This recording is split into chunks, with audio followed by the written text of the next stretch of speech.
এই প্রদর্শনীটি আমি বলবো যে এই প্রদর্শনীর যে প্রক্রিয়াটা সেটা আমাদের জন্য গুরুত্বপূর্ণ। প্রায় ৮ মাস ব্যাপী প্রথমে কিউরেটর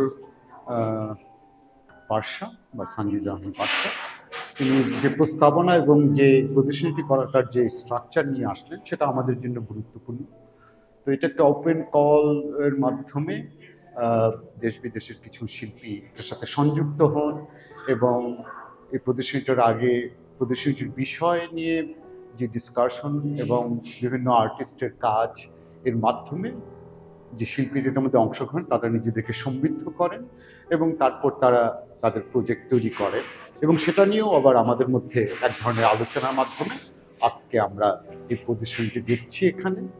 আমি মনে করি প্রদর্শনীর বিষয়বস্তু খুবই সমকালীন এবং আমরা জানি যে আমাদের জীবনে নেট ভার্চুয়াল লাইফ অত্যন্ত গুরুত্বপূর্ণ পরস্পরের সাথে যোগাযোগ এবং তথ্য আদান প্রদানের ক্ষেত্রে এবং সেক্ষেত্রে জেন্ডার এবং নন বাইনারি যে বিভিন্ন যে গ্রুপগুলো আছে জনগোষ্ঠী তাদেরকে নিয়ে যে নেট জগতের যে রিয়াকশন সেগুলোকে নিয়েই কাজ।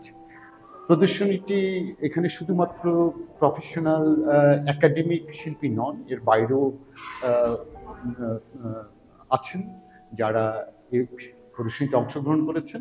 বাংলাদেশের 6 জন এবং ইন্ডিয়ার একজন আর্টিস্ট, সেটার ক্ষেত্রে একটা দেশের বাইরের যেটা নেট অ্যালাউ করে এটা বলবো আমরা। তো সব মিলিয়ে আমি বলবো যে এই প্রদর্শনীটির অনেকগুলো বৈশিষ্ট্য আছে যেটা আমি মনে করি গুরুত্বপূর্ণ। এটা একটা রিসার্চ, একটা আলাপ আলোচনার প্রেক্ষিতে ভিজুয়াল কমিউনিকেশনের একটা উত্তরণ ঘটানো এবং দর্শকের সাথে যোগাযোগ এবং আদান প্রদানের একটা ক্ষেত্র তৈরি করেছে।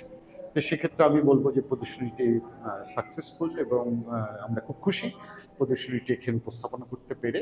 আমার মনে হয় এই পদ্ধতিটা পরবর্তীতে আরও বিভিন্ন প্রজেক্ট, বিভিন্ন থিম বিষয়ক কাজকর্মতে যারা সোশ্যাল পলিটিক্যাল রাজনৈতিক কোনো ক্ষেত্রে কমেন্ট করতে চান তাদের জন্য এই প্রসেসটা একটা গুরুত্বপূর্ণ হয়ে থাকে।